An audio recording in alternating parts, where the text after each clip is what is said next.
Well, good morning. Hello, and how are you? Well, today's Tuesday, January 28th. It is 8:46. I'm going to be here for 15 minutes.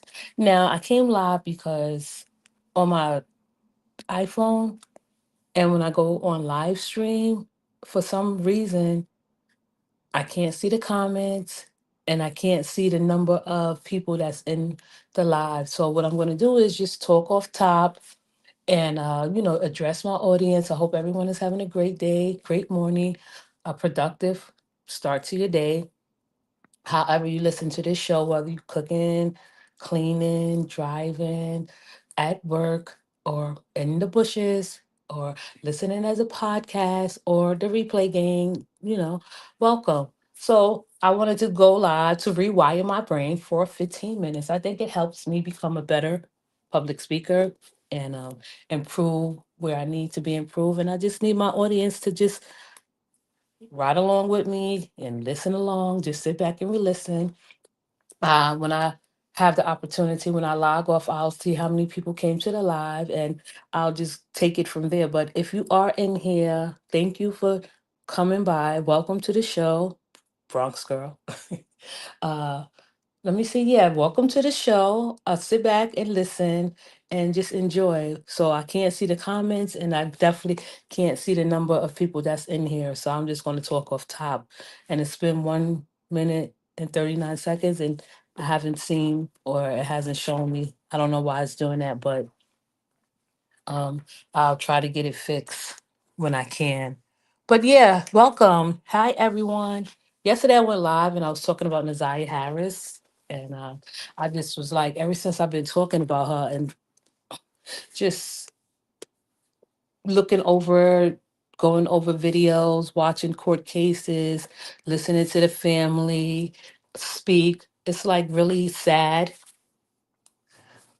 That live for me was a little bit sad and kind of heartbreaking and just cringe and gory. So I erased it for the simple fact that, I want to honor and give Naziah Harris the right, oh, the right, proper, thank you, the right, proper, like, I don't know, commentary. It was a little bit, not emotional. Of course, I was emotional. 11-year-old girl, 13-year-old girl, 12-year-old baby uh, being violated and harassed, not harassed, violated by a grown ass man. What woman in their right mind would not be hurt and upset? Like, I'm glad that the person, and I say person, human being, because I don't want to like put my homie on the spot. Like, that was a good thing. And she sent it at the right time. For the simple fact that, as me going through, as a mother, as a daughter, as a just a woman, a human being, we go through things and we don't always talk about the things we go through as women. I know I do relationships. I talk a lot of wild shit, harsh stuff about men. And I mean what I say. I don't hate men generally or as a species. I hate them one by one, right? I do. And I'm not trying to be funny. And I love them one by one. So it's like, if I hate you, I hate you. If I love you, I love you, right? If you didn't make the cut, oh well.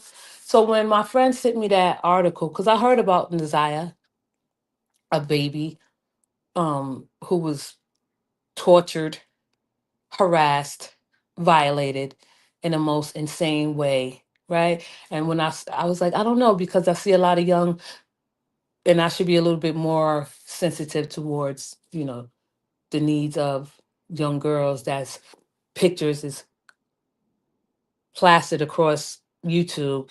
Either she's missing, either she was, you know, unalived.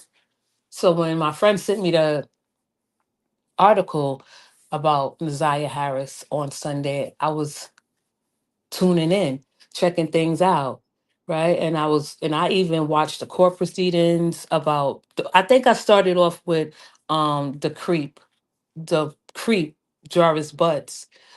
sister testimony. And then I was like, you know what? I want to talk about Naziah. I didn't know anything. Just like the judge said, she said, I just got this case for the last 5 days. She didn't know nothing about the case, but she was able to make a decision based on the facts and based on what was presented to her. But so what I'm saying is, I want to talk about different things that my audience are particularly interested in, and we could vibe to. We could talk about, give each other's perspective and feedback, but not on here, not with my phone, because I wouldn't be able to see the comments, and hopefully I could get that fixed.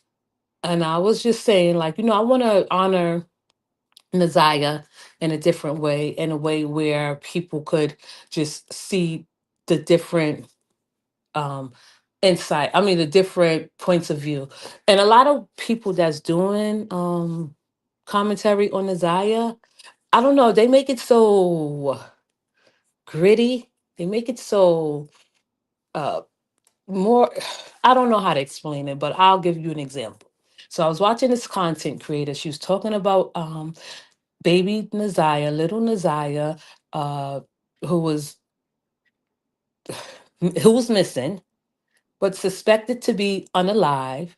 And all she was talking about is, we know Naziah looks like a baby. We know she um talk like a baby. We know that she thought like a baby, because let's be honest, what I don't care how smart a child is, she's not fully developed to have that type of mindset and those type of words that those text messages is being exchanged through a child and an adult.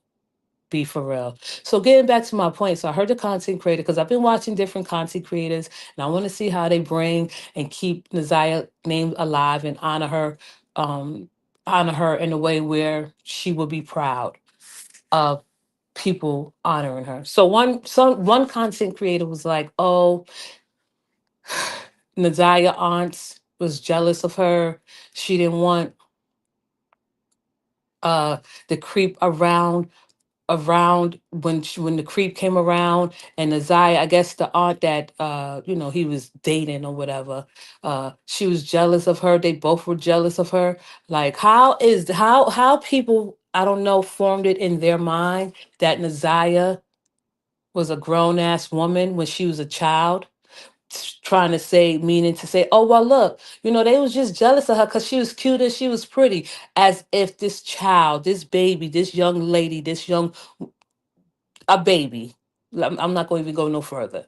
She was unalive as a baby. She wasn't even a preteen, right? Because if she was unalive at the age of 13, which would be a year ago, and then I guess she would be like, what, 14, going on 15 today? No. So stop it. So all the content creators talking about, oh well, not all of them, because a lot of them are covering it in a way that is supposed to be covered. But the ones that don't have any uh thinking skills going forward, and I'm not trying to be funny, it's like they just talking off intuition. So when you hear a grown woman saying, well, you know what, she was jealous of Naziah. She didn't want Naziah around when the creep came around. How do you form that opinion? And how do you have that type of mindset that it was a competition between a child and grown ass women?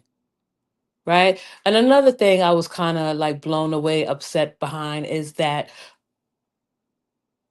the text messages between that child and that baby and that creep and that foul, that Chester, that sick man, right? It was absolutely crazy.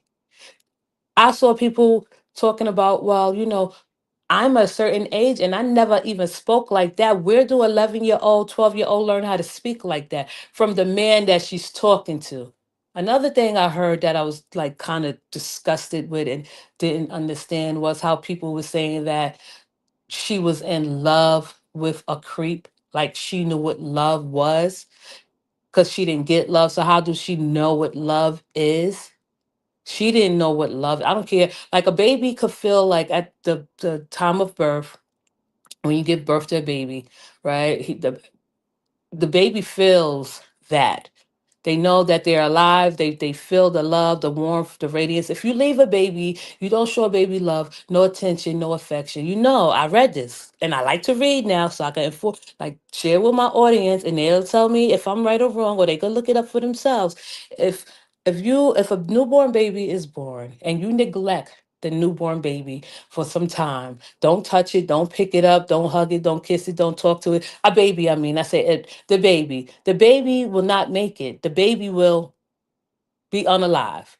I guess not by a force, but by like the lack of attention and affection and the love that a baby should receive when they are that young because they need someone to take care of them. They depend on other people. So when people say that this baby, 11, 12-year old child, was in love with a creep, that she was obsessed with a creep, and that her aunts is jealous of her, it could be very well be that the sick wife, so-called wife, what's her name, Shannon, the aunt, like, you are sick. I heard, I was going through it. Ever since my friend sent me this article, I've been trying to do it justice, talk about it in a way that my audience can relate, right? So when I seen the content creators say that, oh, Nazaya was pretty, they was jealous of her, they didn't want her around, like, you are sick, lady. That's not the way to cover this. And I was like, okay, she do it her way, I do it my way. I was also going back to the text because I heard some of the text, but I'm gonna let y'all know and be honest with the audience. Yesterday when I was talking about the text, I thought I was watching the text between Nazaya and the creep, but I did because I caught up. But I was watching a whole different entire um court case, and this creep was the same creep as Nazaya's you know assaulter. So I went back, I was listening to some, but I got confused. But nevertheless, the text messages was absolutely disgusting. He was absolutely sick. Shout out to the judge because she did point out what a lot of people have not pointed out yet. And I like the judge a lot. She said, I thought you was I thought you had the mind of a 10-year old. I thought you was, and then she said this, I thought you was like cognitively impaired. I thought you had the mind of a 10-year old. But no, you are a foul. You are a Chester. Just as simple as that, people. And I want to continue to monitor this case and listen to it and dig in and dive into it. And one thing I will say, I watched um the creep's fiance. Like, as women, we need to at least stick up for each other and support and encourage each other most of the time, not if not like a majority of the time. But we don't encourage sick, twisted, demented women like uh Jarvis, but the creep fiance, he already got 12 kids, 13 kids. You didn't have no children with him. um he already had assault under his belt, and that wasn't like disgusting and unworthy to you, and you was engaged to him, and you talking about, oh, he was good with your kids, but it's okay for him to be good with your children and treat your children as it appears to be good, but it's okay for him to hurt someone else's children. That was okay with you, you sick women. I'm sorry, Detroit, y'all get a real big B right now for your behavior, for your characteristics, for your sickness. This right here coming out of Detroit, it was actually sick. I'll continue with this story. It's 9 o'clock. I would like to say thank you to my insight and my perspective. If you want to leave a comment below and tell me what I did or didn't do wrong, I appreciate it. Thank you. It's 9 o'clock, 15 minutes. Oh, it's 14:03, but I'm just going to be log off and recollect my thoughts. I wasn't even looking at the phone. I was just going off into a dimension where I wanted to talk to my beautiful people. But listen, thank you for listening to my insight and perspective. We did it under 15 minutes. And if you're still here, I feel that you're still here. I got a text saying that there's a decent amount of people in the chat. Thank you. Talk to you later. Have a great day. Under 15 minutes. We did it.